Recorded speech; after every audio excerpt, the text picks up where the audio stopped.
Assalamualaikum warahmatullahi wabarakatuh. Bismillahirrahmanirrahim.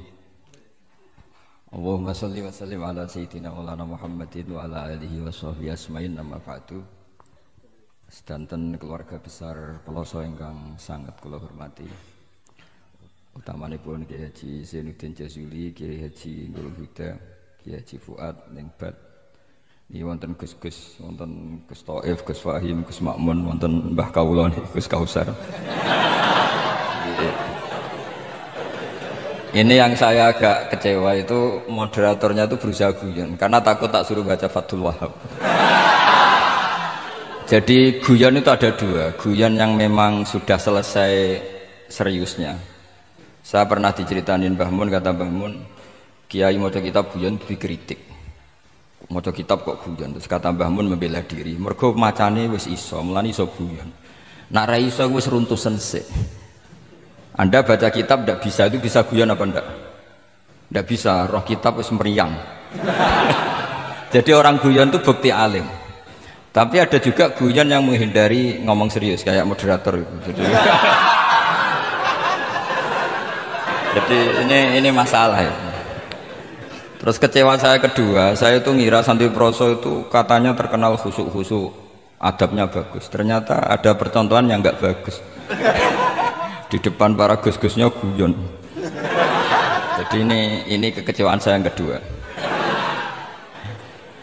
Nanti saya lebih kecewa lagi, ternyata yang khataman Fathul Wahhab itu tidak paham Fathul Wahhab. Itu lebih kecewa, tak bawa sampai mati itu nanti. Itu kecewa itu tak. Nah begini sebagaimana makalah yang saya bikin, karena tadi moderator sudah guyon, saya berusaha ngendikan serius. Karena memang fikih itu harus dikaji secara serius, meskipun dengan pikiran yang ceria, yang riang. Saya itu di Jogja itu lama sekali dan tetap sebagai rujukan, karena saya spesialis sering ngendikan fikih.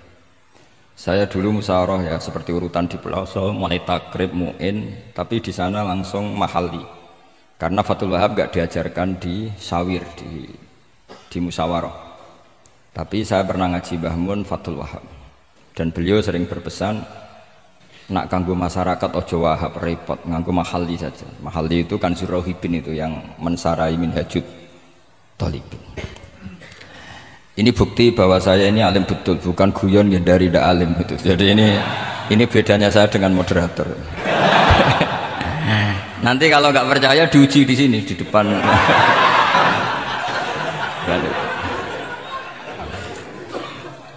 Saya ngaku alim itu bukan karena sombong, tapi keharusan. Karena begini ya, kalau kamu punya istri mau melahirkan, itu mesti nyari tulisan bidan.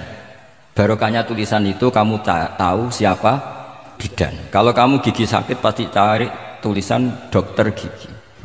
Sekarang kriminal kita adalah yang tahu Wahhab tidak menulis ahli Fathul Wahhab, ahli Fathul Qorib. Sehingga masyarakat itu susah nyari konsultan ahli fikih. Karena santri Peloso tidak menulis di rumahnya ahli Fathul Wahhab, ahli Fathul Qorib. Lo itu penting supaya orang tahu. Setidaknya kenapa nyuwun sewu banyak, kalau saya boleh agak merovokasi, dan itu bagus, provokasi itu bagus kadang, tapi untuk kebaikan. Kenapa orang-orang lain itu menjadi rujukan? Karena mereka memaklumatkan diri, dengar gelar RC, MA, terus ahli fikih. Tapi kita yang ngaji Wahhab, khatam, musyawarah khatam, nggak nulis di rumahnya ahli Fathul Wahhab. Setidaknya Anda nulis konsultan kalau ingin mondok ke Peloso, sehingga orang daerah kamu kalau mau mondok ke Peloso konsultasi ke kamu. Tapi kita terlalu adab. Padahal awalun nubuwah itu dimulai dari at-tahaddi. At-tahaddi memaklumatkan diri kalau beliau adalah seorang nabi. Jadi kalau kamu boyong harus memaklumatkan diri. Saya tidak bakul-bakul, saya ahli Fathul Wahhab. Lah ini khataman Fathul Wahhab cerita baku. Wa itu innalillahi wa inna ilaihi raji'un. Ini harus gimana mau ya, Anda harus tersiksa dengan keterwakilan oleh ini.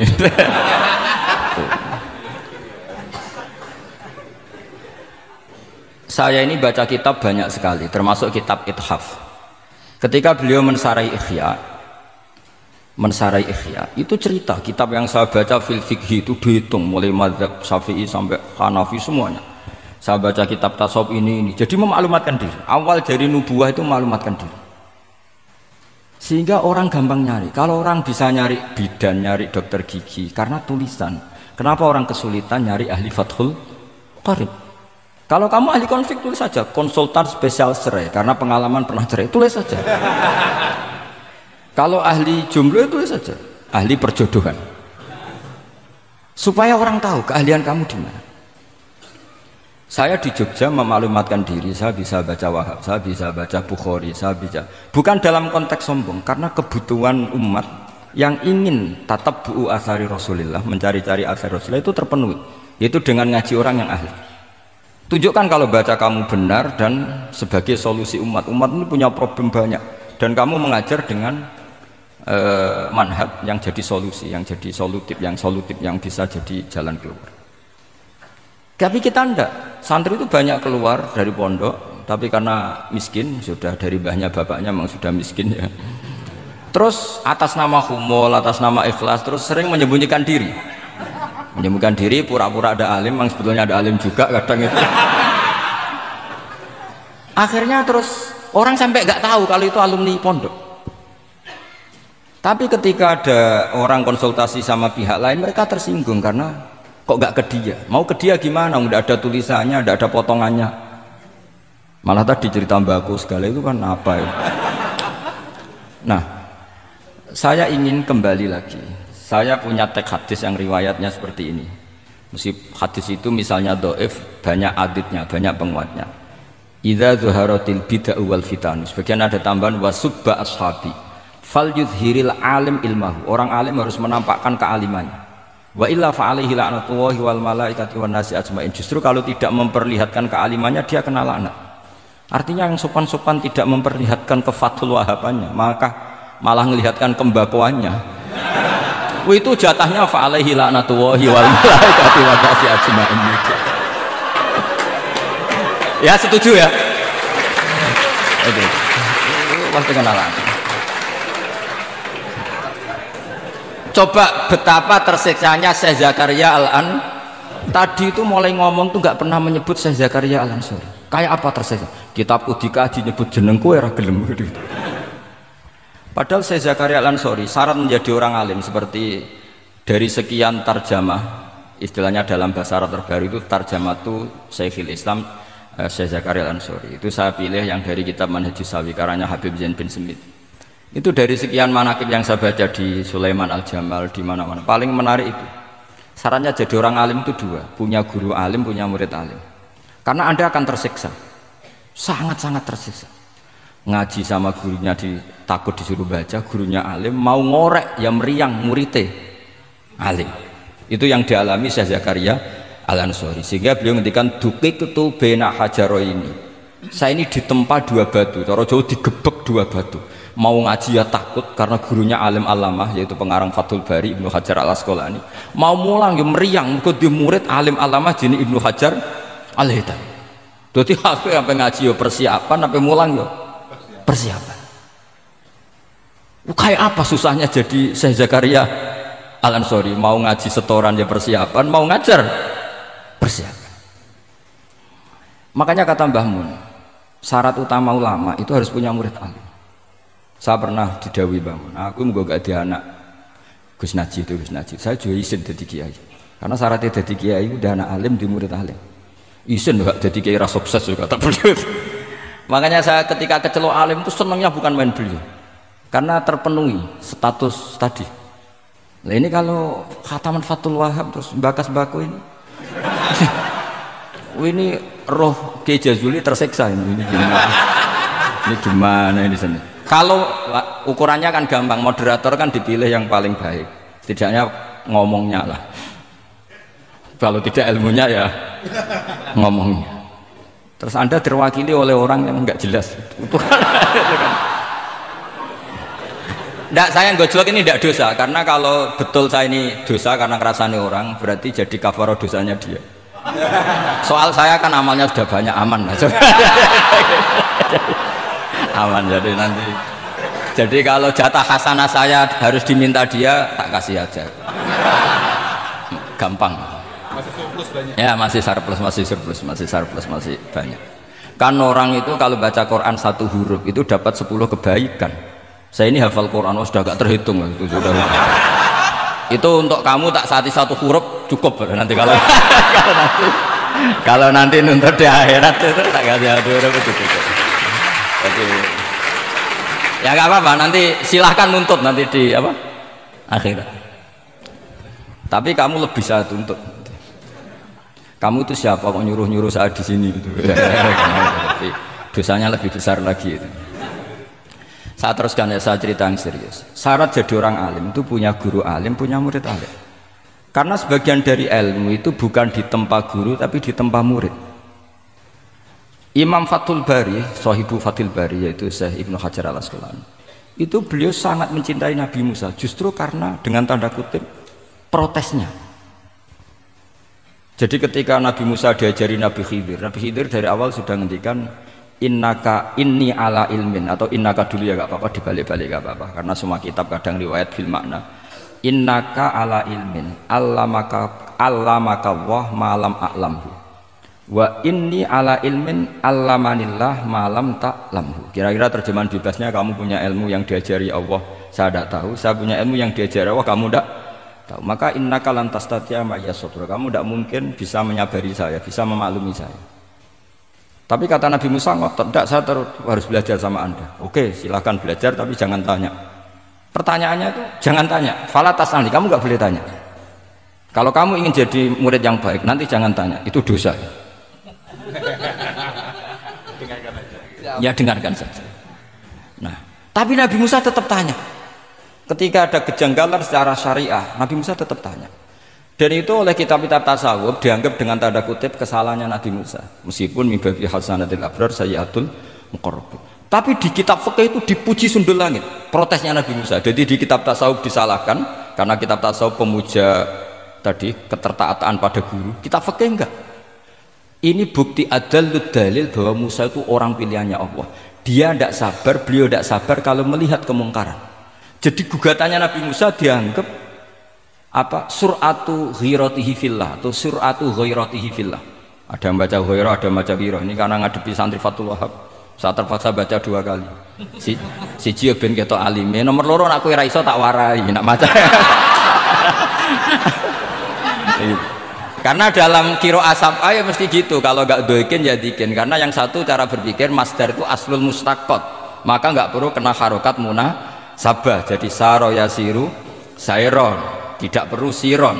Faza yafuzu fauzan, tidak perlu fuzan karena masdar aslul mustaqot. Jadi tidak perlu kompromi dengan harokatul munasabah. Tapi orang Arab tetap bilang dikul maisha. Apa? Tetap bilang dikul maisha. Tapi kiroah kita wala takufi doikin, bukan pakai apa? Dikin. Ya, makanya kemungkinannya 2. Saya baca 2 kali ben ketok alimnya. Karena saya ini menghormati sampean. Mosok ngundang wong ra alim kan sini-sini wong. Nomor 2, anak kue ra iso tak warai. Kalau bacanya itu 2. Jadi andai kan saya ngajar di pondok pelosok, saya baca mesti 2 kali. Wayah sibu zaidun kada, wayah sabu zaidun kada. Karena dalam qiraat sab'ah ada yang baca yahsibu, qiraat kita baca sabu. Tapi guru-guru kita kalau ngajar fikih itu bacanya yaksibu. Tapi kalau baca Quran yaksabu. Ya kan Quran kita kan ayah sabu Allah yaqdiru alaihi ahad, bukan dibaca ayah sibu. Saya teruskan. Jadi syarat jadi orang alim itu harus punya guru alim dan murid alim. Imam Fathul Bari ketika menganalisis Nabi Musa itu beliau memuja Nabi Musa. Ini bukti ghirahnya Nabi Musa yang luar biasa. Beliau paling tersinggung kalau untuk hikat hurumatullah. Orang sudah ditolong kok gak matur nuwun malah merusak perahunya. Jadi itu secara syariat itu mungkar.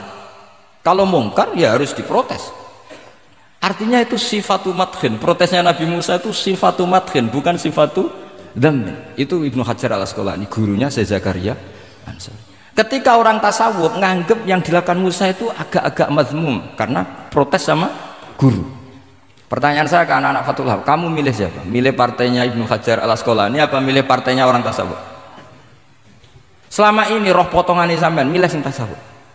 Karena sampean dengan ilmu pas-pasan ini nggak suka kalau ada murid tanya. Mboten ngaku mawon.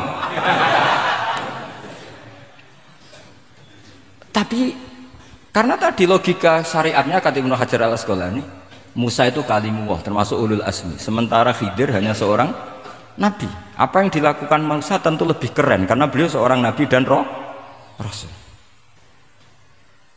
Jadi jangan kira terus di situ merupakan mangkobah, satu derajat yang luar biasa bagi Nabi Khidir mengalahkan Musa, itu enggak. Tapi ini juga mangkobah bagi Musa, betapa tidak sabarnya beliau ketika untuhikat furumatu. Dan itu Ibnu Hajar Al-Asqalani dalam bingkai itu. Jadi beliau itu sangat ringan sekali. Artinya gini, kita bahas Zakaria Al-Ansori nggak bisa tambah bakas gurunya, yaitu Ibnu Hajar Al-Asqalani. Nanti saya bakas muridnya. Lah yang mulai bakas muridnya itu kamu harus siap-siap. Karena kiai-kiai di pelosok itu alim alama. Masalahnya nanti pasti di muridnya. Saya Zakaria Al-Ansori aman karena punya murid Ibnu Hajar Al-Haytami. Ibnu Hajar Al-Haytami aman karena punya murid Zainuddin Al-Mali Bari yang ngarang mulai jenengan ini. Jadi masalah bukan pada gurunya, tapi pada siapa?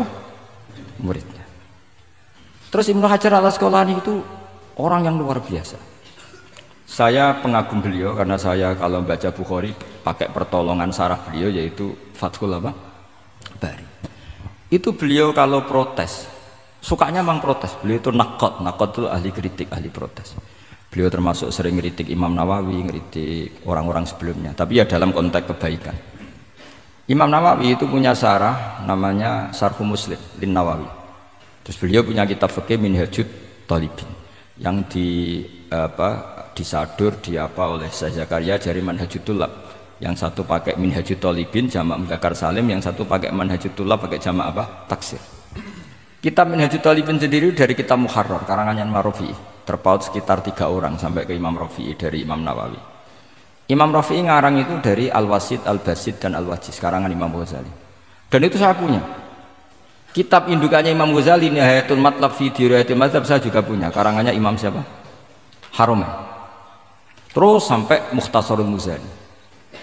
Saya tadi sempat bawa kitab Mukhtasarul Muzani. Bareng ngerti ini kok jadi pengajian umum lemes ya. Waduh. Mau nyalahkan Gus Kausar Mbah nggak berani. Tapi saya tadi matur sama Gus Kevin, Gus ini kok jadi pengajian umum, enggak tahu.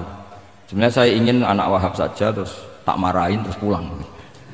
Tapi di depan orang banyak kalau marahin kan nggak baik ya, sudah saya tak rileks saja. Tak ceritakan bukti keseriusan fikih itu dikarang. Misalnya begini, ini contoh Zakaria Al-Ansori, saya Zakaria Al-Ansori ketika dengan tanda kutip sering bilang wa takbiri bidzalik aula min takbiril asli kadang atau a'amu min takbiril asli kadang. Kenapa ada gugatan takbir? Karena takbir itu apapun hebatnya, karena dikarang seorang manusia itu ada falta, ada keterselipan di situ, meskipun satu kedipan mata yang beliau salah, miss ya Rasulullah. Misalnya begini, definisi sholat ya, kita kan sering dengar sholat itu apa? Umumnya orang kan aqwalun wa af'alun, muftatahatun bitakbir, muftatamatun bitaslim. Pertanyaannya, definisi itu tidak jamek mana? Karena hunaka sholatun la qawla fiha wa la fi'la, yaitu sholatuman ajros sholat tabi qalbi. Kalau sholat itu adalah harus ada akwal, yaitu kayak baca fatihah dan syahadat di tasahud sani, harus detail, sama nggak boleh nyontohkan kayak tasahud di tahiyat ula, itu kan hukumnya sunat. Kalau kamu nggak bakul-bakul harus tahu kayak tasahud di tahiyat saniyah, atau karena yang tasahud awal sunat. Ada akwal kayak fatihah tasahud fit tahiyatis saniyah. Terus ada af'al. Tapi pertanyaannya, hunaka sholatun la qawla fiha wa la fi'la, yaitu sholatuman ajra sholata bi qalbi. Maka perlu ditambah walau hukman, meskipun akwal dan af'al itu hanya secara hukum. Karena kalau hanya itu tidak jamek manek kalau dalam bahasa mantek, atau tidak mutorid akis, tidak memasukkan semua fardun min afrodil mu'arraf. Jadi kalau ngetok nang alim demi ngergani sampean supaya ketok nak sumber utang ora salah. Mau salahnya ngatur kiai itu ya agak salah, itu agak salah betul. Saya itu juga agak gimana Besok itu saya diminta Gus Reza misi sama Gus Reza. Gus Reza itu cucunya Mbah Karim. Mbah Mun dulu ngaji Mbah Karim. Jadi orang kok kayaknya manfaatkan saya sakarepe dhewe gitu karena saya ini memang kalah tua terus. Padahal saya kalau mau angkuh ya, kalau saya boleh sombong, itu buyut saya ketujuh itu namanya Mbah Soleh bin Asnawi Sepuh, itu gurunya Mbah Soleh Darat. Padahal Mbah Soleh Darat gurunya Mbah Hasim. Tapi angkuh kan haram, jadi ya sudahlah pakai tawaduk saja. Sebenarnya kalau saya boleh angkuh, kalau sampai malah lebih bisa angkuh lagi, ketemu di Nabi Adam. Lebih. Putu Nabi. Putu Nabi. Saya ulang lagi.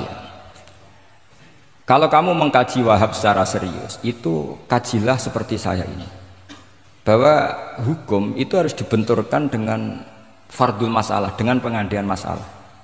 Misalnya begini, kalau ada hewan ketabrak truk jago, tentu kita diskusi ayam jago, karena kalau ayam kecil kan gak eman, kelepek-kelepek meh mati. Cara pikirannya sampean ini yang anak-anak Fatul Wahab itu boleh disembelih apa enggak? Tanpa disembelih pun pasti 1 menit lagi mati, atau setengah menit lagi mati. Karena dia kejat-kejat hanya prosedur kematian, memang syaratnya harus kejat-kejat. Tapi kan dia sudah tidak punya hayatun mustaqirrah.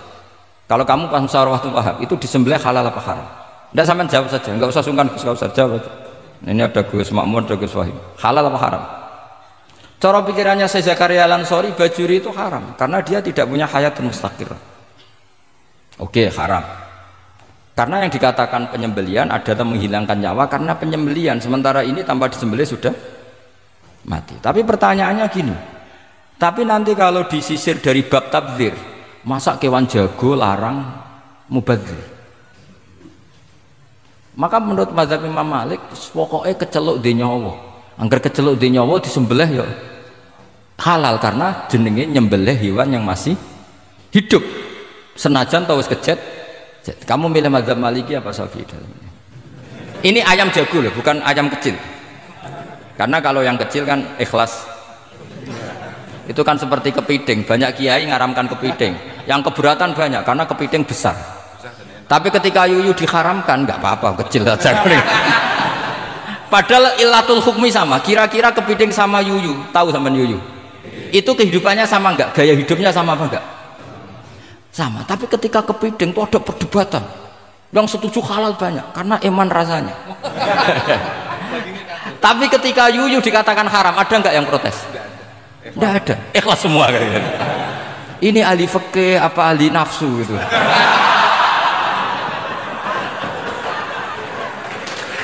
Jadi apa debat itu akhirnya nggak mutu kan? Coba kehidupannya kepiting sama yuyu itu sama apa enggak? Sama. Kenapa kepiting mukhtalaf alaih kalau yang yuyu hampir semua kiai meyakini haram? Kenapa? Sama. Saya itu pernah betul ngalamin, saya mau pas jalan-jalan sama putri saya, ada ayam jago ditabrak truk, sudah kejet-kejet. Tanya orangnya, Gus ini halal enggak? Saya bilang untuk kamu halal. Lama-lama orangnya penasaran, kok untuk kamu, untuk hukum kok ada untuk kamu, untuk... Hanya tanya, gak Gus mestine iku piye? Kon tak haramno ya ora siap, wong kon iman nggih Gus bener. Ya misale cara jenengan. Aku kiai kurang pegawean tapi ya mangan pitik kejet-kejet aku. Tapi ini logika ya, logika yang dibangun fikih. Fikih itu kalau bangun kaidahnya gampang. Fikih itu gampang sekali karena sesuai fitrah manusia. Misalnya fikih itu kadang saya baca itu ya tertawa. Coba orang wajib mandi karena keluar mani, ya sudah keluar mani wajib mandi. Sebetulnya keluar anak itu tidak ada hadisnya, nggak ada dalilnya. Tapi wajib mandi orang nifas itu karena mengeluarkan anak. Itu orang-orang fikih yang masih asli itu kalau bilang ya li anal walada manyun munakidun. Ya kadang-kadang sembrono. Ya enteng saja. Bah jenengan tak nut tenan ngendikan gitu. Li anal walada manyun munakidun. Jadi sampean itu ya maniun. Nah itu. Jadi khurujul mani itu ya punya far'ul hukmi yaitu khurujul walad. Sama-sama yujibul husla. Karena sama-sama apa? Maniun batin mbah tak nut tenan kok terus ini ajak guyon apa piye gitu. Dan ulama itu memang rileks. Ketika Syekh Zakaria Al-Ansori membela mazhab Syafi'i yaitu dalam konteks tohur, kita tahu kan kalau ghafir itu mengampuni, kalau sering mengampuni disebut ghafur. Syakir, orang yang terima kasih. Kalau sering syukur disebut syakur. Sehingga rata-rata sifatnya Allah itu ikut sifat mubalaghah. Wahhab, faul ya. Ya kan itu aturannya gitu kan, fa'alun aw mif'alun aw fa'ulu fi kasratin an fa'ilin badil. Nah, logikanya kalau wa anzalna minas sama'i ma'an tahura, artinya kalau nak maknani gini, wa anzalna lan nurono ingsun Allah minas sama'i sange langit, nurono ma'an ing banyu tahuron kang iso nyucikno bolak-balik. Karena faul adalah untuk lil kasroh atau lil mubalaghah. Harusnya enggak ada mustakmal. Maka saya sering kadang balelo, enggak ada mustakmalan karena wazannya faulan tahuron. Tapi Imam Zakaria Al-Ansari, Syekh Zakaria Al-Ansari bela-bela madzhab Syafi'i, kata beliau ya'ti faul bima'nal alat, kayak sahur lima itas saharubi. Tapi ya agak-agak takalluf. Agak-agak apa? Termasuk takallufnya lagi Syekh Zakaria Al-Ansari, atau faul bima'na takrir atau mubalaghah fi udwin wahid. Di sini biasanya baca udwin apa udwin, tidak tahu saya. Pokoknya bacanya 2 kali gak apa-apa. Umumnya apa? Udwin ya. Ya sudahlah, ikut partai sampean saja. Saya ini agak grogi. Saya pakai madzhab peloso harus ikut guru apa madzhab sarang yang nggak harus ikut tapi akhirnya salah. Tidak tahu saya karena kata Mbah Mun gitu kalau membela diri. Nak ngaji ning peloso Lirboyo murid kudu maknani. Ya apik ben murid roh makna. Tapi nak sarang gak oleh dimaknani. Kesarang ketika dinyak al ilmu sayyidun wal kitabatu qaiduhu qayyid apa suyudaka fil hibalil wasiqah, kata beliau iya tapi nak naline kakean ya mati padha wae. Itu karena itu tadi itu guyonan ya, guyonan manhaj. Ini sudah saya sama ini koalisi yang baik. Karena saya punya madzhab sarang, sama punya madzhab peloso, harus sama-sama konsisten dengan madzhab masing. Nanti di mahsyar nanti kita ketemu. Siapa yang ahli Fathul Wahab, siapa yang ahli Bako.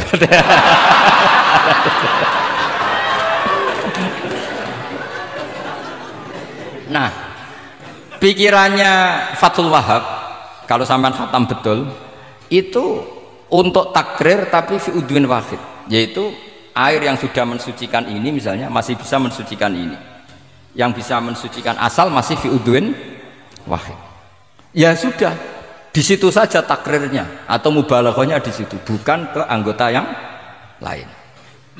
Oke, itu meskipun agak, tapi Imam Malik dan semua ulama hampir mengatakan tohur itu ya tetap di kasrotil istimal, artinya ya sudah bisa takrirut tadhir. Tapi yang bilang tadhir digugat lagi, digugatnya gini, tohur itu mubalaghah dari tohir bukan dari mutohir. Ini kalau sampean fasul masail, sampean nggak pernah tahu fasul masail sedetail ini, nanti diulang lagi khatamannya. Tohur itu bukan mubalaghah dari tohir tapi dari mutohir. Padahal bahasan kita tentang tadhir bukan tentang tuhur. Sampean mikir toh?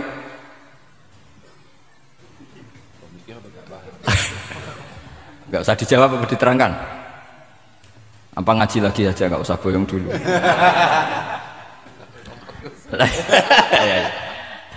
Nah, kemudian akhirnya ulama mulai mikir bahwa lama nalit tohiriyah ilah dengan fungsi tohuriyah, tidak ada gunanya disestatuskan suci kemudian tidak berakibat mensucikan, karena ini air masih murni ma'un mutlaq, kecuali kayak teh kopi berstatus suci tapi tidak mensucikan. Tentu ma'an tohuro di konteks itu adalah tohir mutohir, karena contohnya air mutlak bukan kopi.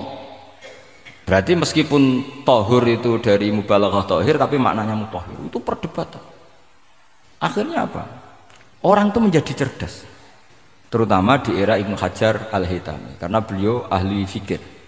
Beliau itu cerdasnya Masya Allah. Tapi apapun itu beliau tetap manusia, kecerdasannya kadang berlebihan dalam aturan yang dipatok madzhab Syafi'i, termasuk mensyaratkan Jumatan harus orang 40. Sekarang pertanyaannya gini, sama tak beri pertanyaan, harus bisa jawab. Meskipun salah nggak apa-apa, saya butuh jawaban, nggak butuh benar, karena sudah tahu mesti agak salah itu, nggak apa-apa. Ketika ada satu kampung yang orangnya tidak sampai 40 dan mereka ingin Jumatan, menurut kamu itu harus Jumatan? Apa boleh Jumatan? Apa harus duhur? Apa ya Jumatan ya duhur? Masyarakat nggak mau biasanya. Tidak harus Jumatan, boleh tidak Jumatan, apa harus duhur? Apa nggak perlu ada hukumnya, ben karepmu. Nah, di kitab-kitab I'anatul Thalibin Said Abi Bakar Sato itu beliau ngendikan kamu harus tetap Jumatan meskipun jumlahnya belum 40. Karena apa? Madharat tarkil Jum'ah itu lebih ngeri ketimbang mensyaratkan 40 yang asal usul dalilnya itu tidak jelas. Imam Ahmad bin Hanbal kalau ditanya apakah Jumatan harus 40, itu ghadiban sadidan, marah besar. Lam yarid fil adat nasun, kata beliau. Enggak ada dalam adat Jumat dan nas. Imam Syafi'i itu hanya asumsi, biasanya wong 40 mesti ono waline. Tapi potongan-potongan gini meskipun sebanyak ini kan enggak, sampean menjamin enggak kalau ada 200 orang ada walinya ini? Dulu itu 40 orang pasti ada walinya, sekarang buat 1000 enggak ada jaminan ada wali. Dulu itu ada 2 wali, yang satu rokok, dikritik sama yang enggak rokok. Mosok pangeran dikebuli katanya karena tapi wali rokok ini ahli tauhid. Allah laisa bimakanin katanya. Saya tidak tahu ini tadi ya kacau. Wali itu kalau sudah debat itu bener mana? Yang satu goslo, wali kok rokokan, pangeran kok dikebuli. Yang satu bilang apa? Allah laisa bimakanin. Terus saya teruskan. Jadi perdebatan di fikih itu sebetulnya semuanya itu rasional. Karena fikih dibangun di bawah qaidatul fikhi, qawaidul fikhi dan usul fikih. Dan semuanya itu muktabas atau multamas atau makhud min Rasulillah sallallahu alaihi wasallam. Sekarang saya beri satu analogi. Pernah ada satu kejadian Rasulullah sallallahu alaihi wasallam ngendikan la yusalliyanna ahadukum illa fi Bani Quraidah. Kamu jangan sholat asar kecuali sampai Bani Quraidah. Kira-kira saya ngomong sama santri, kamu jangan sholat asar kecuali sampai Lirboyo. Sebelum sampai Lirboyo ternyata kadati samsu antaghruba, matahari hampir tenggelam. Fariqun minhum, sebagian dari sahabat milih sholat di tengah perjalanan meskipun itu belum sampai Lirboyo. Alasannya musaro'ah fil waktu supaya tidak qadha. Yang sebagian milih sholat di Lirboyo meskipun ba'da antaghruba samsu, meskipun matahari sudah tenggelam. Ketika dilaporkan ke Rasulullah itu falam ya'nif, ada yang baca falam yu'annif wahidan, tak baca 2 kali karena ini nanti bisa jadi debat kusir. Sampai bacanya ya'nif apa yu'annif nggak tahu, pokoknya saya baca 2 kali. Kalau baca sampai 3 kali yang 3 salah karena memang pilihannya hanya 2. Kalau ada pilihannya 3 tak baca sampai 3 kali. Nabi tidak menyalahkan salah satunya. Yang satu pakai konstitusi yang namanya asar itu ya qabla antaghrubas samsu. Yang satu cara berpikir Nabi jelas mansus harus di Bani Quraidah.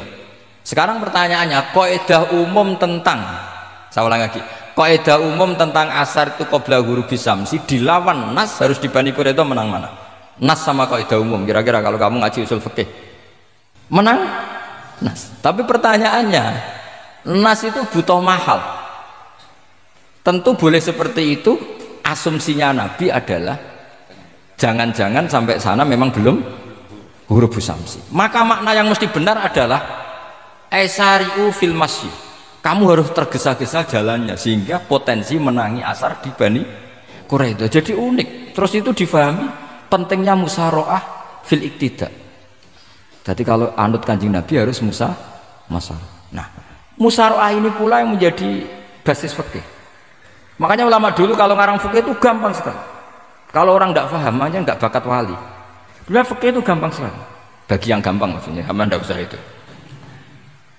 Misalnya begini, Fathul Mu'in, Fathul Hab semuanya ngendikan.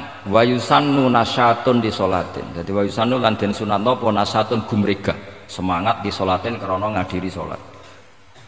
Fa inna wa ta'ala zamma tarikihi. Sama sih ingat takbirnya. Zamma itu ngritik sapa atau modo sapa tarikihi. Pakai jamak mudzakkar salim. Tarikihi ing wong sing ninggal nasr. Terus beliau mendalil qala ta'ala wa idza qamu ila sholati qamu kusala. Ciri khas orang munafik itu kalau sholat itu malas-malasan. Maka saya itu sering bilang ke santri saya, pokoknya nak jamaah kudu ono melayune. Entah berapa kadarnya harus ada melayune. Guling-gilingan musaroah. Karena di semua teks kebaikan adalah fafirru ilallah. Lari, ada unsur larinya, ada unsur musaroahnya. Nah, Lalu lama-lama mengatakan makna hadis ini yang mesti adalah pentingnya musyawarah. Nggak perlu berdebat tentang boleh nggak sholat qobla usul neng itu atau tidak. Tapi harus, karena begini, yang mesti salah begini. Ternyata kayak melakukan santai-santai ngopi se, rokok se, jagungan se. Nabi kira-kira bisa maklumi nggak ketika cara jalannya seperti itu, kemudian matahari terbenam. Karena ini yang pasti salah. Paham ya? Karena nggak sampainya sana karena salahnya sendiri, ngopi sik santai. Lah itu namanya fikih. Jadi fikih itu dari analisis yang normal. Makanya saya sering sekarang akhir-akhir ini sering kampanye kitab Sajaratul Ma'arif, dan itu saya serius dengan kampanye itu karena dikarang oleh Sultanul Ulama. Jadi kalau di wali ada Sultanul Aulia, di ulama juga ada Sultanul Ulama, yaitu Saizuddin bin Abdis. Itu kalau ngarang fikih itu gampang sekali. Saya punya kitab beliau Qawaidul Ahkam. Beliau ketika cerita kenapa harus ada sholat dihormatil waktu, beliau rangkanya enak sekali. Kalau santri sarang, Lirboyo atau Peloso atau santri mana saja, biasanya kalau pergi ke terminal, yang dulu terminal itu kan nggak layak, apalagi ya dulu nggak layak, pokoknya kalau pipis itu pasti kena najis lah celana. Santri kan biasanya milih sholat nanti di pondok, milih traweh kan duhur asar. Saya tidak tahu kalau Gusnya. Tapi kira-kira kayak ya agak sama kira-kira gitu. Alasannya santri yo nakal, meninggalkan sholat fil waktu itu karena alimnya. Kan sholat dihormati wajib iadah, ngapain daripada wajib iadah mendingan ndak usah sholat. Jadi ilmu itu tuh bermata dua. Rata-rata yang sudah tahu wajib iadah milih sholat apa milih ndak? Ndak, potongan-potongan rai gini tuh. Ndak, kira-kira aja. Milih ndak kan karena tahu wajib ya. Tapi nanti setelah sampean alim dan bakat jadi wali dan sampean belajar kitab Qawaidul Ahkam, itu pasti milih sholat. Saya semenjak belajar kitab itu ya milih sholat. Tapi tidak usah dimafhum apa dulu tidak sholat, tidak usah seperti itu. Itu mafhum yang salah itu. Yang berbasis suudzon. Jadi mafhum seperti itu salah, ya masalah itu. Suudzon itu masalah. Kata saya Izzuddin bin Abdis Salam memberi penjelasan. Kenapa harus sholat dihormatil waktu?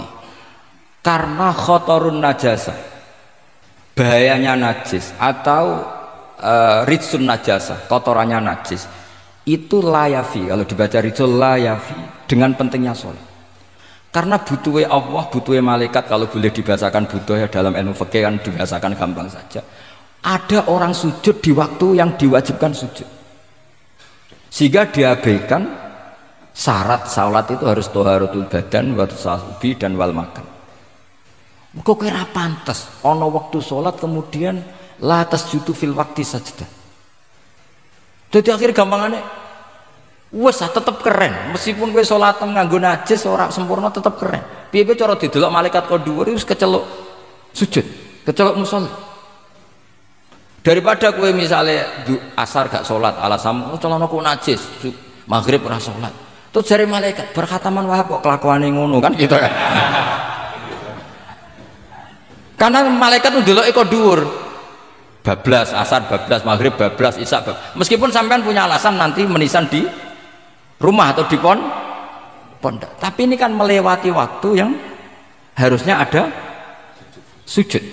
Sehingga dalam syarat jamak takhir misalnya apa?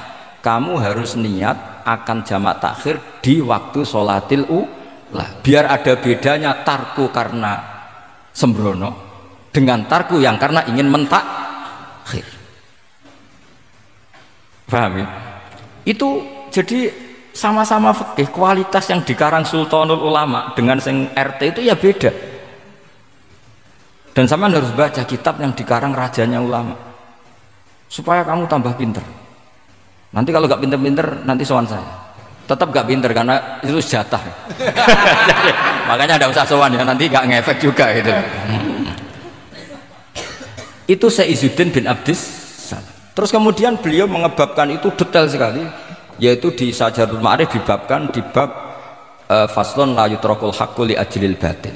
Itu beliau bikin satu strategi fikih itu yang luar biasa. Misalnya begini, jihad atau perjuangan membela Islam itu harus kamu menyertakan orang-orang fajir, orang-orang fasik. Kenapa? Likuwatil Islam. Karena kesalahan orang fajir itu tidak seimbang dengan pentingnya syaukatul Islam atau syaukatul Muslim. Terus saya itu dulu ya iskal itu ya agak protes, tapi ini ulama wali. Sampai saya sholat berkali-kali, ya Allah, saya beri kefahaman tag ini. Kalau terpaksa beda, nanti saya mohon ketemu beliau, saya mau protes. Sama nggak usah tahu caranya ketemu wali-wali yang sudah meninggal. Nanti kalau sudah jadi wali tahu sendiri. Jadi tidak usah tanya. Akhirnya saya sholat dan akhirnya faham tanpa ketemu. Karena saya bayangkan ketemu ya lebih sulit. Mendingan minta faham timbang minta ketemu. Logikanya begini. Misalnya Nyon Sewu kita fi daril harbi. Bayangkan kita di daril harbi atau zaman Indonesia dijajah Belanda. Saya ulang lagi ya, dalam konteks jangan sekarang. Contohnya sekarang nggak perlu perang, zaman dijajah Belanda. Kita misalnya milih pasukan Hizbullah dan Sabilillah selektif, yang sholatnya benar, yang puasanya benar, yang toharohnya benar. Kira-kira dapat pasukan berapa coba? Enggak, jawab saja. Kan hanya dapat pasukan sedikit. Sementara misalnya Belanda bisa pasukan banyak karena tanpa seleksi. Di sini nih hebatnya Rasulullah SAW. Kata beliau, wal jihadu madin mundu ba'athan ya Allah ila yaumil qiyamah sampai ila ayyuqatila akhiru ummati ad-dajjal la yubtiluhu jawru jairin wala adlu adilin. Sebagian riwayat langsung wal jihadu tetap wajib bun alaikum ma'akul libarin wa fajirin. Nah, penjelasan Nabi kenapa kita harus berjuang mengawal Islam meskipun harus ma'akul libarin wa fajirin. Ya kalau di isim fa'ilnya umumnya guru-guru kita baca barin, tapi untuk masdarnya untuk kebaikan bacanya apa? Birun. Nanti kamu protes, oh barun itu daratan Gus, kalau birun itu kebaikan. Aku itu macaku kamus luwih suwi, bocah kok sembrono. Saya ini karena meneliti kiro asap, jadi ini insya Allah kalau masalah lughat itu saya sudah bukan sawit lagi fatul wahab, sudah di atasnya itu. Sampai sama tidak usah tersinggung, biasa aja maksudnya. Karena ini kompetisi, kalau sama nggak cocok ya harus bersaing, jangan geremeng tok. Gus Pak sombong, tidak usah bilang gitu, saingi saja. Makanya saya terkenal kalian itu seneng, karena senengnya itu tadi, yang ngidolakan saya ingin ikut, yang hasut kompetisi, jadi seru. Jangan yang hasut nyantet, wah itu gak fair itu. Itu gak fair, wah itu pasti ngadepi langit gitu. Nanti urusannya sama Allah. Gak sama saya, langsung sama. Saya ulang lagi ya. Ilmu itu harus dianalogi dengan fikih, dilogika dengan fikih, dikiaskan dengan fikih. Sekarang misalnya ada orang sok ikhtiar, wah perang kok ambek wong fasik gak enak gini-gini, wong fasik perilakunya gini-gini. Pertanyaannya adalah, kalau kita nyeleksi hanya orang soleh, kita dapat pasukan berapa? Misalnya zaman kita melawan Belanda. Sama sekarang kita ngawal pembangunan masjid, kadang yang nyumbang nggak sholat, kadang yang nyumbang hasil korupsi, kadang yang nyumbang orang-orang yang cara muamalah babal kedua. Itu coba kalau kamu tolak, potensinya gini, ini sekaligus PR. Saya berkali-kali nyontohkan ini, sampean boleh tidak setuju, tapi nanti menghadapi saya di akhirat, tidak di dunia, di akhirat. Nanti kita sowan Allah bareng-bareng bener siapa. Saya tidak main-main, karena ulama dulu, sama lihat di Mu'in di Fathul Wahab, kalau sudah ngendikan ulama, wahada madhabun al-qawwahabi, ini madhab yang saya siap ketemu Allah. Jadi ukuran madhab benar itu bukan diputuskan di Sawit Fathul Wahab, tapi madhabun sing al-qawwahabi, madhab yang saya ketemu Allah dengan madhab itu. Misalnya gini, ada orang fasik lewat di depan saya, punya uang 1 juta. Delalah pas itu qadhafa fi qalbihi hubbal ulama. Misalnya. Pas itu delalah beliau senang ulama terus bilang gini, Gus Pak, uang ini tak kasihkan kamu 1 juta. Dia fasik, misalnya terkenal syaribul khomri. Saya ini menurut pertanyaan saya, ini jawab saja. Kamu salah nggak apa-apa. Wajib menerima apa haram menerima apa bebas mubah. Ayo milih di polling. Nggak usah sungkan Gus Kausar. Ini beliau posisi senior, milih nerima apa nolak, wajib apa sunat, sunat apa wajib. Nah logika harus terbangun begini, kalau kamu terima maka akan dicibir. Malam di Fathul Wahab tiga duit uang saya kok gelem, bolak-balik nak duit gelem aja. Itu juga masalah kan, kiai latihan jatuh kan, artinya posisinya ada mantep-mantep amat. Aku udah kadung keramat itu. Saman jangan niru saya, aman udah itu. Bayangkan sampean yang latihan nyai itu. Tapi pertanyaannya kalau sampean tolak, terus ista'ana bihadhihi darahim lil maksiyah. Tak kena kiai ra gelem, tak kena demenanku. Dan hari itu andaikan dia tidak punya uang 1 juta, dia tidak bisa kedemenannya. Gara-gara sampean tolak, dia punya alat untuk maksiat lagi. Kalau seperti ini jadi haram apa wajib? Loh, berarti sampean harus gak jawab anut aku. Artinya sampean jawab kan terprovokasi saya kan? Terprovokasi narasi. Terprovokasi narasi. Itu kriminal untuk calon ulama gitu, itu nggak boleh. Nah, logika ghanimah kira-kira seperti itu. Ghanimah itu normalnya haram. Normalnya haram karena ghanimah itu min amwalil kufar. Dan notabene amwalul kufar adalah bukan sekedar mukhtalithah, aksaruha mungkin minal haram. Tapi kenapa ghanimah dihalalkan di hadil ummah?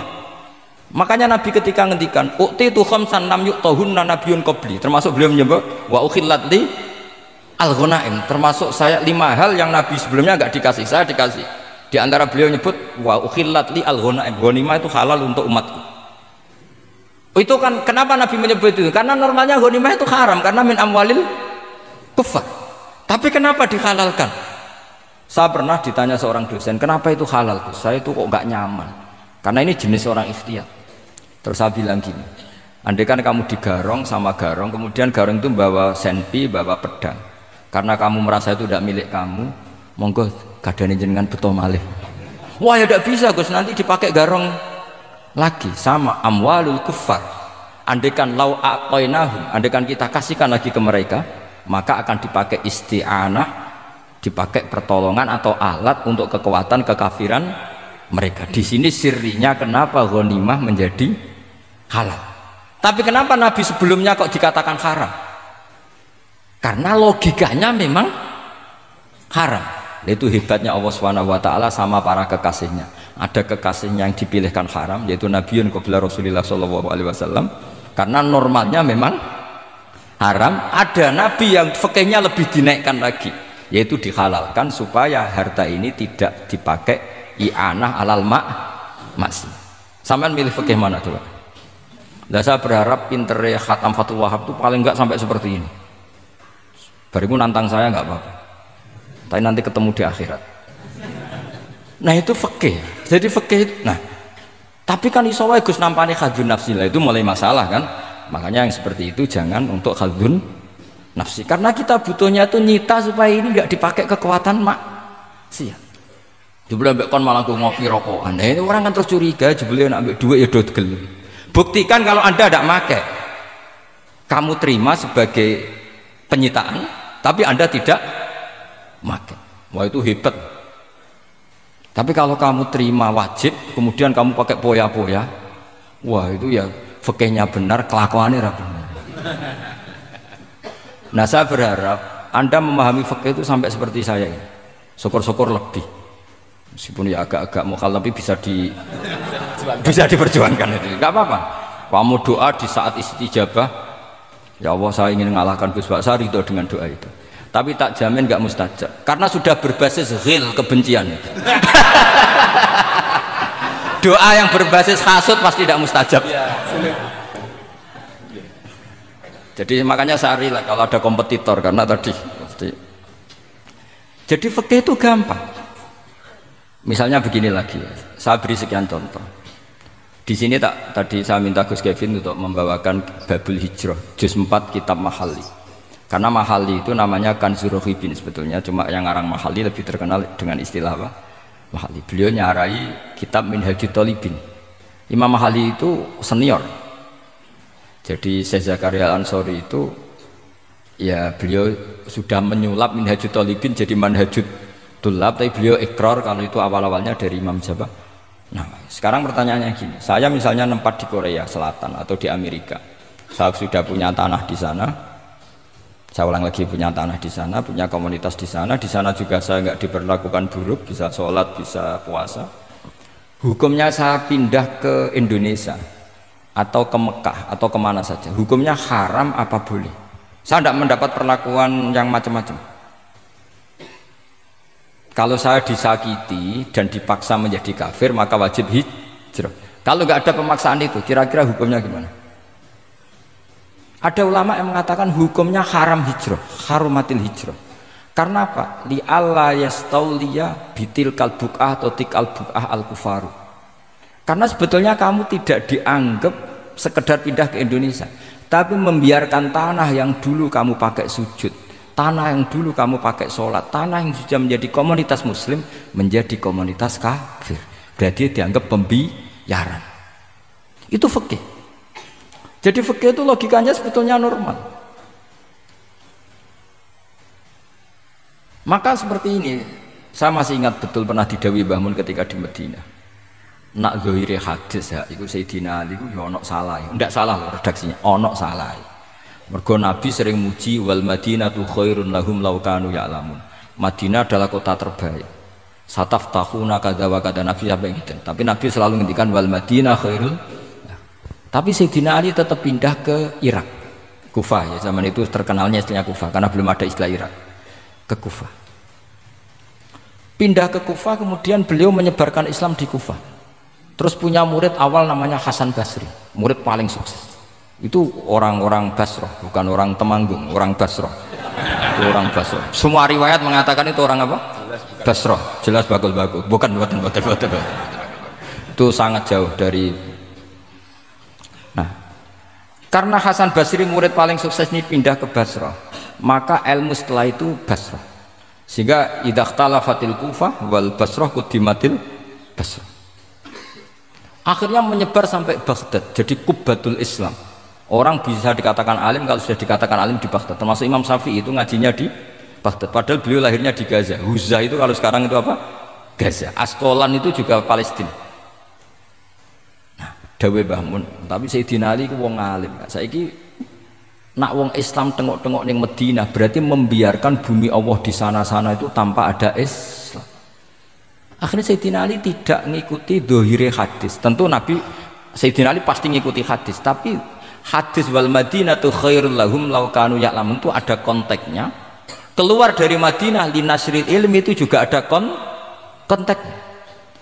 Sehingga kenapa dulu ketika futuhat, saya ulang lagi ketika futuhat, itu banyak sahabat yang sudah di Madinah mapan, ketika Mekah sudah takluk 100%, sama Sayyidina Umar ditawari, halla roja'tum ila Makkah tatufuna bil baiti kada wa kada wa fadliyatu sholat fil haram ka alfi sholatin fi, itu dipuji-puji. Mbok yo pindah ke Mekah, Mekah sekarang sudah milik kita, sholat di Mekah itu ka alfi sholatin kada wa kada. Tapi kata para sahabat yang sudah di mana-mana, di Persia, itu kalau sekarang Iran, di Lebanon, di Syam kalau dulu, kata beliau-beliau itu paling banter kalau saat di Mekah ibadahnya tawaf. Tapi kalau di negara-negara ini adalah nasrul Islam. Wa nasrul Islam itu da'bul ambiya. Bihada ursilatir rusul. Karena nasrul Islam itu para rasul diutus. Akhirnya mereka terus hidup di mana-mana.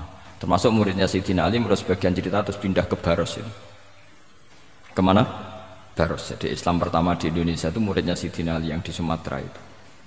Nah, pertanyaannya adalah, kalau kamu punya murid atau anak pamit mau kuliah di Jerman atau di Australia, kamu milih melarang apa menyuruh? Kalau melarang, kalau menyuruh takut katut perilaku barat. Kalau melarang berarti kamu membiarkan Jerman tanpa ada yang sujud. Padahal semua bumi diciptakan Allah, ju'ilat lanal ardu kulluha masjidan. Lah itu fikih. Fikih akan berdebat untuk hal-hal seperti itu. Ini saya beri contoh. Ini masih ada waktu 10 menit. Ya, jangan lama-lama nanti malah bingung. Yang bingung tidak sampean, saya juga ikut bingung nanti kalau kelamaan. Tidak, supaya ini logika ini apa? Logika fikih ya, fikih yang ini tadi sudah halaman 227 ya. Ini tidak supaya sampean tahu, karena saya pernah belajar detail ya, tentang Mahali sama Qalyubi. Ini kalau di kitab ini halaman 227 ya, tentang juz 4 ya, halaman 227 juz berapa? 4. Saya beri contoh ya, ini supaya clear ya masalah posisi kita. Jadi misalnya sama orang Indonesia pindah ke negara lain, terus Indonesia kemudian ditempati orang-orang yang nggak benar, berarti kamu ikut tanggung jawab. Saya baca, Bismillahirrahmanirrahim.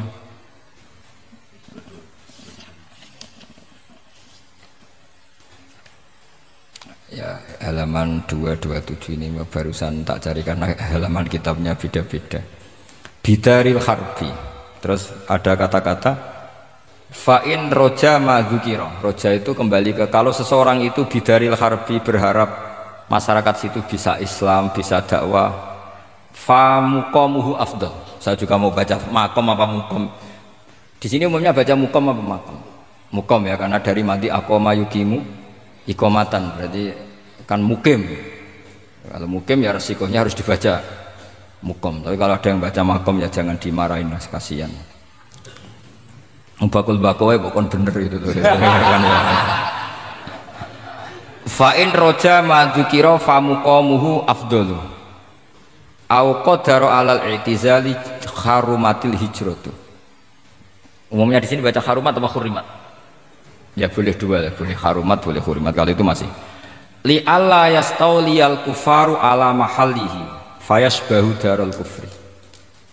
Jadi artinya gini, misalnya saya di Jogja misalnya, atau di Jakarta atau di Batam, di situ atau di Papua, di situ kamu merantau di sana sudah bisa menciptakan komunitas Islam. Kemudian kamu pindah, itu bukan dianggap pindah secara mubah karena kangen keluarga, enggak, tapi ada masalah. Setelah kamu pindah ini yang menghuni siapa? Jangan-jangan min dari sujud ila niklab misalnya. Itu fikih. Jadi fikih itu sebetulnya normal saja. Tapi karena kita baca tidak detail terus kayak apa gitu, kayak fikih itu aneh semua. Dasar gak bakat alim. Jadi sebetulnya fikih itu normal. Makanya kembali ke tadi, kalau orang alim tidak mau izharul ilmi fa alaihi la'natullahi wal malaikati wan nasi ajmain. Misalnya saya ini terkenal membawa Islam yang mudah, yang menyenangkan. Orang itu sampai maksiat itu cari kesenangan. Orang sampai maksiat itu karena cari kesenangan. Tapi kalau kesenangan itu tidak didapatkan fit to'at, karena to'at dikampanyakan secara agak teroris. Kamu sholat tidak mesti diterima, karena baju kamu nggak mesti semuanya halal, sujud kamu tidak mesti diteror, sehingga orang yang sholat tuh, sholat ya mesti ditompo, mendingan nggak sholat. Kita ini kan mikir seperti itu. Coba nyun sewu, kalau orang-orang Kristiani, kalau kampanye gimana? Setiap orang mati bersama Bapak di surga. Sementara kita sudah kiai mati masih didoakan ingkana muhsinan. Itu murid kita ya. Itu kan gak sopan sekali. Murid dongakno gurune ingkana muhsinan. Murid kualat. Gurune kok muhsinane ditaklek ingkana muhsin. Cara aku dadi gurumu sembrono guru darane. Susah ya apa sih muni kana muhsinan ijek dikein. Itu kan saya belum pernah doakan Mbah Mun gitu. Kalau saya mendoakan beliau supaya diampuni, doa saya tak ubah gini. Ya Allah antal ghafur wa antazu maghfirah. Maka sepatutnya jenengan mengampuni guru saya. Jadi saya tuh kalau bilang ingkana itu kayak gimana gitu. Tapi ini urusan daud ya, sama nggak boleh protes. Tapi sanate ngono Gus, ini kitab-kitab ngono, sama ngerubah sanat. Ya saya kalau nggak bisa apa-apa kalau sama protes gitu. Sampai ngerubah adab kalau gitu. Nak protes-protesan. Lu coba misalnya Syabul Qadir Jailani itu Sultanul Aulia ya. Terus beliau misalnya wafat di pelosok. Terus kamu berdoa ingkana muksinan coba. Ini ketuane wali di ingkana gitu. Boyo wong ndek akhlak sithik gitu maksudnya. Wong sak donya iku ya tabarraku bi. Ya tabarraku nabi. Saiki ditaklek ingkar.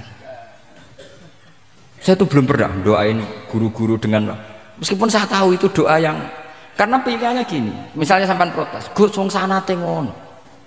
Jangan-jangan mancen apalam mau ikut tok.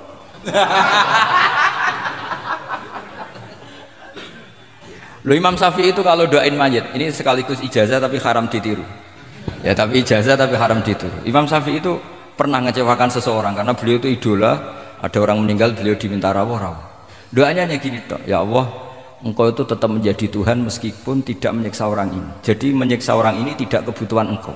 Kalau tidak jadi kebutuhan engkau ya tidak usah dilakukan. Itu terus pulang keluarganya gerembang, piye dongo ngono tok. Tapi satu keluarga itu diimpeni mayat itu diampuni gara-gara doanya Imam Syafi'i. Ya Allah, anta ghaniyun, anta itu ghaniyun an adzabi. Engkau tidak perlu menyiksa orang ini. Engkau tetap Tuhan, tanpa menyiksa orang ini tetap Tuhan. Jika itu tidak kebutuhan engkau, ya sudah, tidak usah dilakukan. Terus iya. Jadi kalau saya doain guru-guru, ya Allah sifat ghafur engkau itu pasti efektif. Nggak mungkin sifatnya jenengan kok boten tembus. Ya sudah, ya seperti itulah ya Allah.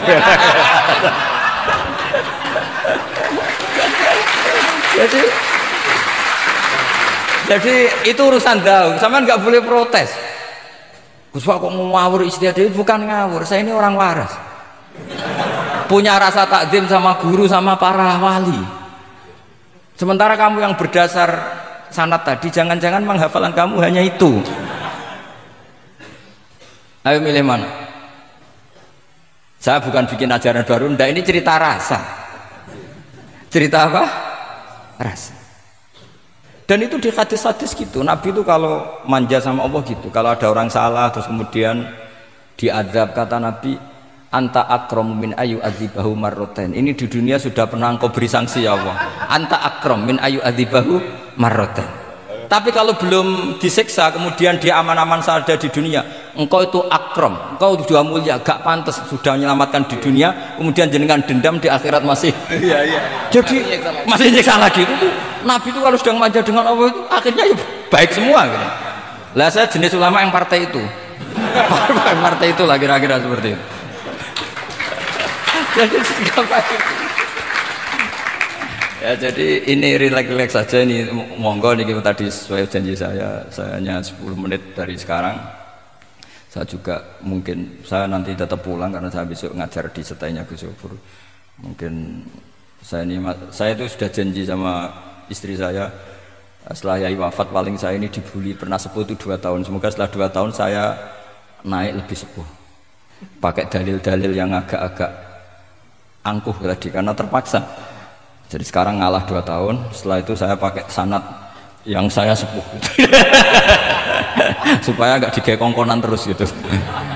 Tapi saya tidak tahu tingkat adab saya sampai berapa tahun, saya tidak tahu gitu.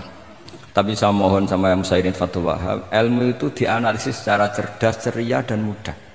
Saya dulu itu ya iskal sama hadisnya Nabi, kullu ummati mu'afan illal mujahirin.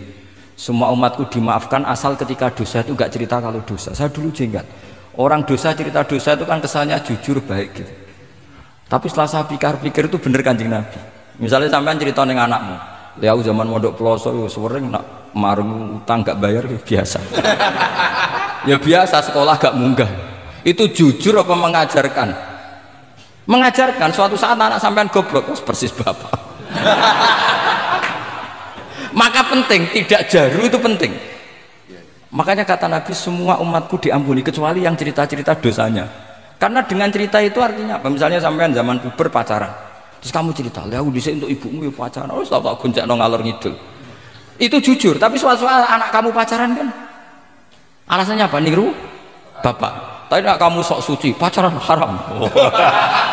Pak, lah kowe kok untuk ibu? Wah, pangeran peparinge. Lo kan kira bodoh nih, Pak. Wah, itu peparingnya pangeran. Gak pacaran, Pak. Oh, pacaran haram. Kena muni orang kan bodoh nih. Pacaran haram tuh. Aku untuk bojo peparingnya Allah. Wah, itu dimaafkan malah itu. Lo coba nyuwun sewu, ini analogi ya nyuwun sewu. Kalau andekan semua yang pernah zina itu ngaku zina. Kalau itu jumlahnya 1000 saja, 1000 itu punya keluarga. Satu orang minimal punya keluarga 10, akan dipakai justifikasi kalau suatu saat zina berdasar pernah Pak D-nya atau Pak L-nya, iya enggak? Tapi kalau semuanya enggak ngaku dan semuanya nyuwun sewu sok suci, wanteng ning masjid, sak wiridan wangi, suwan anak putune, wah mbahku khusuk kuat. Padahal nangisnya perkara nyesal tahu mau. Tapi artinya apa? Konsep yang dikatakan Rasulullah SAW itu kan luar biasa. Kullu ummati mu'afan illal mujahirin. Karena dengan jihar, memang di situ masdarnya kok jadi jihar. Jadi bukan ijhar tapi jihar. Jadi memang bahasa Arab itu agak unik. Misalnya di nahwu itu masdar itu kalam. Kalam berarti sulasi mujar. Tapi fiilnya enggak kelaku. Kalimah yaklimu kalaman itu enggak melaku. Sing melaku lam yatakallam. Tapi padahal masdarnya kalam. Jadi suara sama raya kau pengalaman, soal lugat itu pengalaman sekali. Jadi memang bahasa Arab itu lucu. Apalagi lafadz bagho, malah paling kasus dalam bab yungqolu. Bagho maknane lacut. Bareng melok wazan imbagho. Yang bagi sayubjo. Iku piye? Biasanya makna sulasi mujarrad sama mazid itu kan enggak beda-beda jauh. Barang kena bagho tuntas.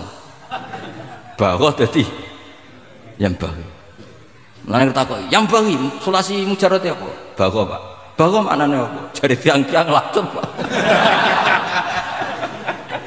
Mergo wis bingung gurune ben nerangno bingung. Daripada bingung wis jare tiang-tiang maknane lacut. Kaya laisa ku fi'il mandi, mudhari endi? Ora ono mudhari. Mandi kok ora ono mudhari? Ya mandi wae ora usah mudhari.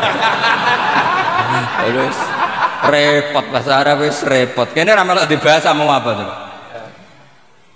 Ya sudah takdir ngono ae sudah. Jadi apa yang dikonsepkan Rasulullah SAW itu pasti yang terbaik. Bahkan Imam Ghazali ikut berkampanye wa inna ya, termasuk pemberian Allah terbaik adalah sitro, as-sitro itu atau tutup. Jadi hifdzul qaba'ih, menjaga supaya keburukan kita tidak kelihatan itu termasuk kebaikan. Bukan dianggap tidak jujur karena tadi kalau semua keburukan kita tampakkan maka akan menjadi masif. Misalnya kamu cerita, misalnya insya Allah lah kita yakin semuanya kita insya Allah diselamatkan dari zina. Misalnya cerita dosa yang kecil-kecil saja, misalnya ini pondok utang rambayar atau rokokan, gak jamaah. Terus kamu ceritakan anak kamu, itu bukan jujur, mesti sebagai alat. Jadi orang anak kamu, wah disang, cocok. Suatu saat aku goblok kayak bapak. Aku di sekolah jeng sering ramunggah, anakmu mondok tenang santai. Nah ramunggah dalile bapak. Tapi nak kue cerita. Mondok meniti pelosok, pirang tahun Pak? 10 tahun. Kepengen ongkit mayai, kepengen mondok susu ben barokah. Munggah terus Pak, munggah. Maksudnya ora munggah kelas, munggah apa wae pokoke. Wis temenan. Karena itu bahaya, makanya kullu ummati mu'afan. Ma'is ketika ngaku zina itu Nabi itu enggak menolak sampai 4 kali. Ma'is yang memaksa Nabi supaya beliau melakukan rajam, eksekusi. Semua ketika meminta saran sama sahabat halla satarta bidzalik, kamu tidak usah cerita. Karena tadi logikanya kalau ada ma'is ya, jangan-jangan yang lain juga ya, itu kan menimbulkan macam-macam. Itu hebatnya Islam, malah kita diajarkan awamastur aurati wa amin rawati. Kayak apa baiknya Islam? Tapi kita sekarang karena tidak baca hadis, lalu ada gerakan jujur. Mari semua meresapi dosa masing-masing. Kamu pernah ini istighfar terus nangis. Jebule gerakan ngono iku ya nyun sewu ya ono duwike kan yo repot. Ndak usah seperti itu. Ikuti hadis Rasulullah sallallahu alaihi wasallam bahwa termasuk nikmatnya Allah taala itu adalah tertutupi semua kesalahan-kesalahan kita. Dan itu barokah bagi hadaddin karena kesalahan tidak muncul. Loh itu sudah untung, agama sudah untung. Ketika kesalahan tidak munculnya agama sudah ikut diuntungkan. Coba kalau semua yang maksiat itu kelihatan, kan seakan-akan hadil ardu mamlu'ah bil ma'ah masih. Tapi ketika maksiat itu sembunyi-sembunyi, kemudian sing syiar itu adzan, pengajian, kan bagus. Sama nggak boleh protes, tapi itu kan tidak jujur. Ya bukan masalah jujur dan tidak, ini satrul qabaih. Lain namanya siasa. Namanya apa? Siasa. Siasa itu tidak harus politik. Tentang negara, kita mengelola diri kita sendiri butuh apa? Butuh siasat. Jadi misalnya kamu cerita kebaikan kamu kepada anak, biar kebaikan itu ditiru. Tapi kalau anak kamu tanya, Pak, sampai nanti salah, itu sesuatu yang paling saya takutkan, Cung. Karena aku sering na'udzubillah minas salah. Tapi bapak pernah salah enggak? Itu pertanyaan enggak penting. Karena tadi bahaya. Lu enak, maksudnya beragama seperti ini tuh enak. Kullu ummati mu'afan illal mujahidin.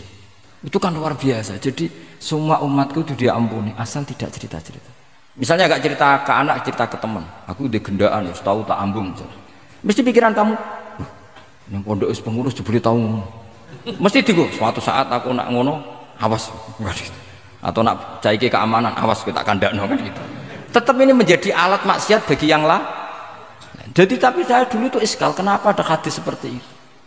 Tapi setelah saya analisis, memang kalau ijtihar atau ijhar itu efek negatifnya luar biasa. Dan kita harus iktidak bi Rasulillah sallallahu alaihi wasallam. Ya tentu idealnya yo ora maksiat, yo ora konangan maksiat. Memang karena tidak pernah itu ideal.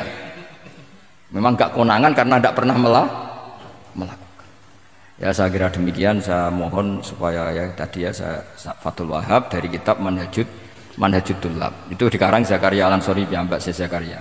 Tapi kitab itu sebenarnya dari Minhajut Thalibin. Minhajut Thalibin dari kitab Al-Muharrar. Itu dari kitab Basit Wasit Wajiz. Terus itu dari kitab Nihayatul Matlab fi Dirayatil Mazhab. Itu mensarai kitab Mukhtasarul Muzani, karangannya Imam Muzani ketika diimlakkan Imam Syafi'i. Karena semua karangan Imam Syafi'i itu amla alaina Syafi'i. Ya amla alaina Syafi'i. Makanya kalau sampai ngaji muin qala fil Buaiti. Buaiti itu nama orang. Qala Syafi'i fil Buaiti, qala Syafi'i wa amlahu alal Buaiti. Makanya qala fil Buaiti, qala fil Muzani itu nama orang. Artinya karena Imam Syafi'i itu hanya mengemplakkan. Terus muridnya nulis. Nah, kebetulan tulisan paling mudawwan itu karangannya Imam Muzani, disebut Mukhtasarul Muzani. Sebenarnya beliau punya murid banyak, ada Imam Muzani, Imam Rabi, Imam siapa Buaiti. Saya kira demikian. Assalamualaikum warahmatullahi wabarakatuh.